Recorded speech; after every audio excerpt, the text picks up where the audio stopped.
Well, we're so glad to be with you talking ag commodities as we get close to the end of 2019. A lot of producers would say good riddance to that year. It's been a very weird year when it comes to ag production and ag markets as far as that goes. We have Dewey Strickler on the line. He's with Ag Watch Market Advisors. He's based in Franklin, Kentucky. And Dewey, you've been around the block at least a couple of times, like me, and this probably has to be one of the weirder marketing years you've run across. Well, it has been rather weird here. You know, a lot of expectations on getting a trade deal with China here. We've had real sluggish exports, so, you know, anything that could boost our business would certainly be welcome. Well, let's look at how we're opening up this morning. And so far on the corn market in Chicago, on that March contract, we're showing a gain of only a half cent at $3.90 1/2. Now, keep in mind, we finished up the overnight session about a penny and a half higher.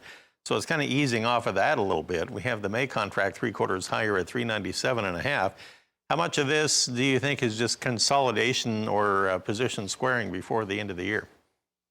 I would say probably 90% of it is in corn here. Okay. Corn has got a little bit above some areas of resistance, but there's just not any follow-through in it here. So that's just telling me that we just got a few squaring the positions here. Traders are just going to wait till late this week or first part of next before they come back. Now, on the other hand, while the corn is flat as can be, you look at soybeans, and after an outside down day Friday, look at them now. We have January 10 higher at 939 1/2, and March is up 10 1/4 at 951 1/2. So they're off of their earlier overnight lows by about 12 cents. What does that mean? Well, you know, you're still hearing some scuttlebutt here about getting this phase one deal assigned here. But when I look at the pattern in soybeans, Marlin, it just reminds me of that old tube of toothpaste. We're trying to squeeze the last bit out. We are going, after this deal is announced, I think it'll be buy the rumor, sell the fact in beans. I believe there's going to be some disappointment.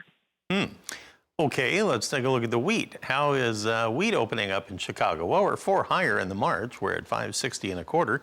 New crop July, well, it's up 3 3/4. We have it at 563 1/2.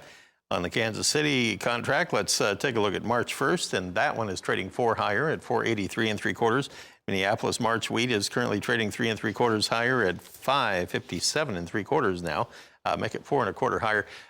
So a strong performance yet again in this wheat market here, and this thing has really been performing, I guess you'd have to say, very, very well over the past couple of weeks here.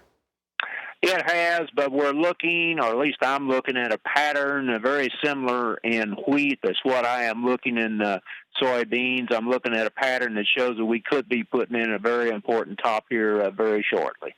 Okay, now we will come back in just a moment, and then we'll take a close look at how we're opening up in our cattle and in our hog trade. Remember, it's going to be a short trading week this week with Wednesday showing no trade at all, and lots to talk about when we come back.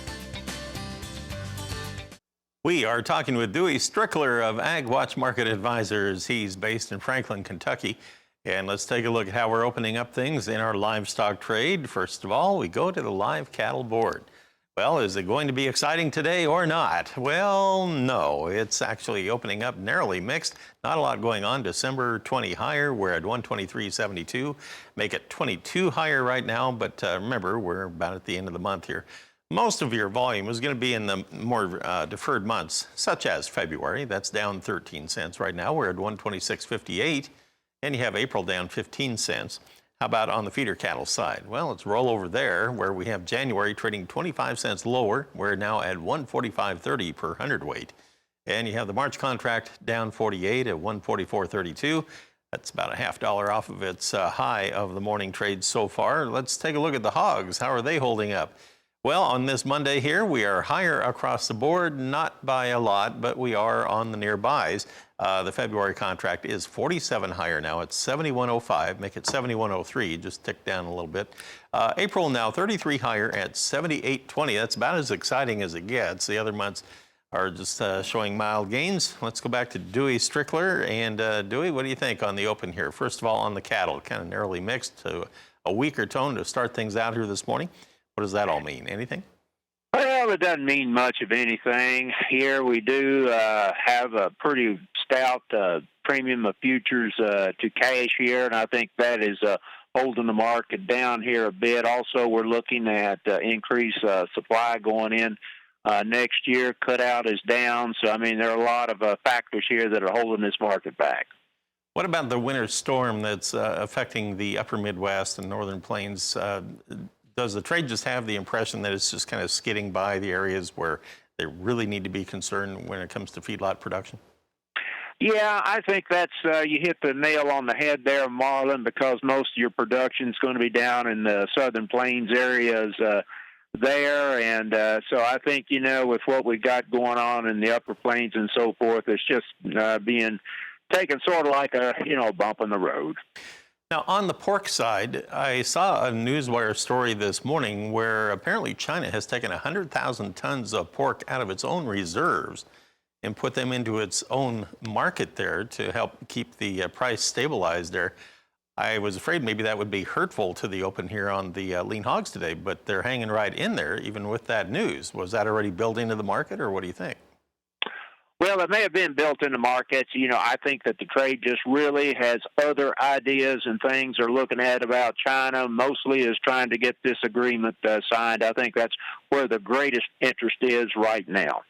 From the consumer point of view, what do you think may happen here on the retail prices for beef and pork over the next month? I think pork will probably go higher here, mostly because it is way out of line in proportion to what beef prices are, and I think beef prices could start to come down.